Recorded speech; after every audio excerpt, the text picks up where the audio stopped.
جرگہ میں ظاہر ہے قاسم چچا بھی موجود تھا، جو بار بار میری طرف للچائی ہوئی نظروں سے دیکھ رہے تھے۔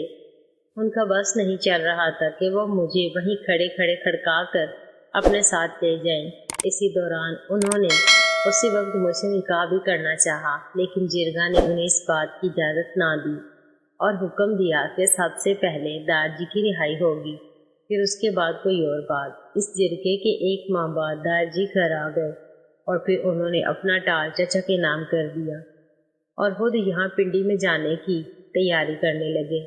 جس دن میری فیملی نے پنڈی کے لیے ٹرین میں بیٹھنا تھا، اسی دن صبح صبح میرا نکاح قاسم خان سے ہو گیا۔ گو کہ میرا نکاح صبح صبح ہی ہو گیا تھا، لیکن میں نے لڑ بھیڑ کر اس وقت تک رخصتی سے انکار کر دیا تھا کہ جب تک میرے والدین گاڑی پر بیٹھ کر چلے نہیں جاتے۔ چنانچہ میری یہ خواہش مان لی گئی اور وہ لوگ چھوٹے دادا کو وہاں چھوڑ کر واپس چلے گئے۔ جانے سے پہلے امی مجھے ایک طرف لے گئی اور کہنے لگی، دیکھو میری بچی، یہ جو باتیں میں تم سے کر رہی ہوں، ان کو غور سے سنو اور انہیں اپنے پلو سے باندھ لو۔ اور پھر انہوں نے مجھے شادی کے متعلق بہت معلومات دی، جن میں سے کافی ساری باتوں کا مجھے پہلے سے ہی علم تھا۔ ان باتوں کے ساتھ ساتھ انہوں نے مجھے ایک بات پر خاصا زور دیا، اور وہ بات یہ تھی کہ میں ہر ممکن اپنے خاوند کا دل جیتنے کی کوشش کروں۔ انہوں نے بتلایا کہ تم جہاں جا رہی ہو وہ سب تمہارے اور تمہارے باپ کے دشمن لوگ ہیں۔ وہ تم پر ہر ممکن سختی کریں گے اور تم کو ذلیل و رسوا کرنے کا کوئی بھی موقع ہاتھ سے نہیں جانے دیں گے، لیکن تم نے ہمت نہیں ہارنی، کسی طرح بھی ہو اپنے خاوند کا دل جیتنا ہے اور اس کو اپنی مٹھی میں کرنا ہے، تبھی تمہارا گزارا ہوگا، ورنہ یہ لوگ تم کو کھا جائیں گے۔ اور خاص طور پر کہا کہ چاہے کچھ بھی ہو تم نے ہمت نہیں ہارنی۔ میں نے بڑے غور سے ماں کی باتیں سنی اور ان کو یقین دلایا کہ میں ان پر دل و جان سے عمل کروں گی، اور بوجھل دل کے ساتھ ان کو رخصت کیا۔ جیسے ہی دارجی لوگ گھر سے اسٹیشن کے لیے نکلے، چھوٹے دادا جی نے مجھے ساتھ لیا اور قاسم چچا کے گھر چھوڑ آئے۔ قاسم چچا کی حویلی میں نوکر چاکروں کے علاوہ 4 لوگ رہتے تھے، جن میں ایک تو دارجی کے ہاتھوں قتل ہو گیا تھا اور اب کل 3 لوگ تھے۔ ایک قاسم چچا، دوسرا ان کی بہن سنوبر، جس کو ہم سنوبر پھپھو کہتے تھے۔ سنوبر پھپھو ایک بھاری بھرکم عورت تھی، لیکن حیرت کی بات یہ ہے کہ یہ موٹاپا ان پر بہت جچتا تھا، اور اس موٹاپے میں بھی وہ بڑی ہی خوبصورت اور دلکش نظر آتی تھی۔ میں نے اپنی زندگی میں بہت کم ایسی لیڈیز دیکھی ہیں جن پر موٹاپا سجتا ہے۔ سنوبر پھپھو کوئی 45-46 سال کی ہوں گی اور یہ بیوہ تھیں۔ ان کی ایک بچی تھی جس کی شادی کراچی میں ہوئی تھی، اور وہ کبھی کبھی ملنے آتی تھی۔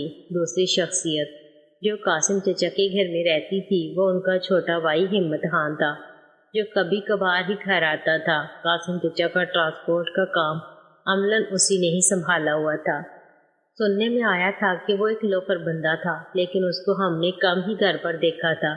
وہ زیادہ تر ٹرانسپورٹ اڈے پر اپنے بنائے ہوئے ڈیرے پر ہی پایا جاتا تھا اور لڑکوں کا زیادہ شوقین تھا، اسی وجہ سے اس نے ابھی تک شادی نہیں کی تھی۔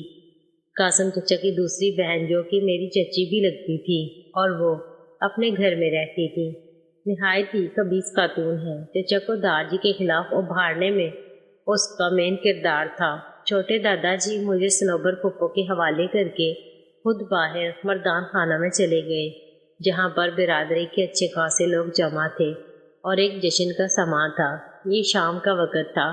سنوبر پھپھو مجھے ایک کمرے میں لے گئے جو کہ کافی سجا ہوا تھا، اور یہ قاسم چاچا کا کمرہ تھا۔ وہاں جا کر میرے منہ سے ویسے ہی نکل گیا، پھپھو یہ تو قاسم چاچا کا کمرہ ہے۔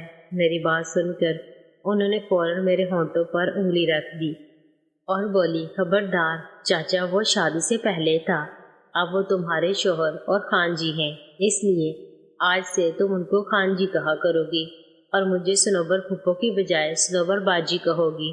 اس کے بعد انہوں نے مجھے ایک سرخ رنگ کا دلہن والا جوڑا دیا اور بولی، نہانے کے بعد اسے پہن لینا۔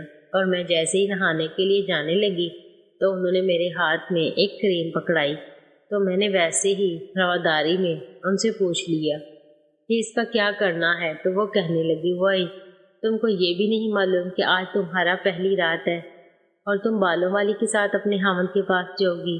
پھر بڑے معنی خیز لہجے میں بولی، میرا خیال ہے تم بات کو سمجھ گئی ہوگی۔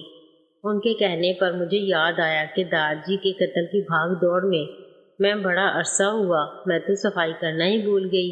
یہ بات یاد آتے ہی میں نے صنوبر پھپھو کے ہاتھ سے کریب لی اور واش روم میں گھس گئی۔ واش روم میں جاتے ہی دیکھا تو سامنے ایک قد آدم شیشہ لگا ہوا تھا، چنانچہ ہینگر پر کپڑے لٹکاتے ہی میں اس کے سامنے جا کھڑی ہوئی اور اپنا جائزہ لینے لگی۔ اسی دوران میری نظر اپنے کسے ہوئے بدن پر جمی ہوئی تھی۔ پھر اچانک مجھے صنوبر پھپھو کی کہی ہوئی یہ بات یاد آ گئی کہ آج تمہاری پہلی رات ہے۔ یہ سوچ آتے ہی میں نے سوچا کہ اگر صنوبر پھپھو مجھے قریب نہ دیتی تو میں ایسے ہی وہ کیا سوچتے۔ یہ سوچ آتے ہی شرم سے میرا چہرہ سرخ ہو گیا اور میں نے دل ہی دل میں صنوبر پھپھو کا شکریہ ادا کیا۔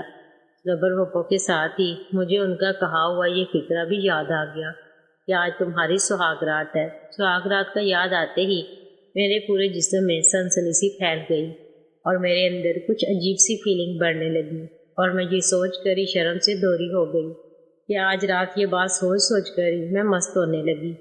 اچانک خیال آیا کہ یہ لوگ تو ہمارے دشمن ہیں، پھر میں ایسا کیوں سوچ رہی ہوں؟ لیکن اس کے ساتھ ہی مجھے امی کی کہی ہوئی بات یاد آ گئی کہ چونکہ میرا جینا مرنا اب اسی گھر میں ہے اور اس گھر میں رہنے کے لیے یہ بات اشد ضروری ہے کہ میں ہر صورت میں اپنے خاوند کا دل جیتوں، اور اس کا دل اسی صورت میں جیتا جا سکتا ہے کہ اسی طرح میرے اندر مختلف سوچوں نے یلغار کر دی کہ مجھے کیا کرنا چاہیے۔ کافی سوچ بچار کے بعد میں نے یہی فیصلہ کیا کہ جیسا بھی ہو قاسم خان جی اب میرا خاوند ہے اور مجھے سب سے پہلے اس کو قابو کرنا ہے، اور اسے قابو تبھی کیا جا سکتا ہے کہ جب وہ مجھ سے خوش ہوگا۔ میں جب واش روم سے باہر آئی تو صنوبر باجی ایک خاتون کے ساتھ پہلے سے موجود تھی، اور میرا خیال ہے کہ وہ دونوں میرا ہی انتظار کر رہی تھی، کیونکہ جیسے ہی میں باہر آئی صنوبر نے میرا ہاتھ پکڑا اور ڈریسنگ کے سامنے بٹھا دیا۔ فوراً ہی دوسری خاتون جو کہ بیوٹیشین تھی آگے بڑھی اور اس نے میرا میک اپ کرنا شروع کر دیا اور 1-2 گھنٹے لگا کر مجھے تیار کر دیا۔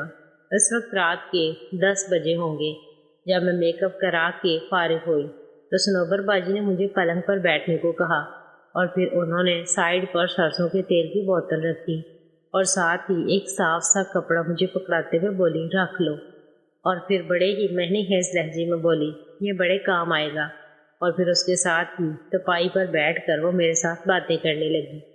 گو کہ اس وقت تک اس کا میرے ساتھ رویہ بڑا ہی دوستانہ تھا، لیکن پتہ نہیں کیوں مجھے ان کا یہ سارا عمل جیلی سا لگ رہا تھا۔ خیر رات کے کوئی 12-1 بجے خان جی کمرے میں داخل ہوئے۔ اس وقت انہوں نے سفید کاٹن کا سوٹ پہنا ہوا تھا اور اس کے اوپر کالی واسکٹ تھی، سر پر سفید ٹوپی تھی اور گلے میں کافی سارے نوٹوں کے ہار پڑے تھے جو غالباً ان کے دوستوں نے پہنائے ہوں گے۔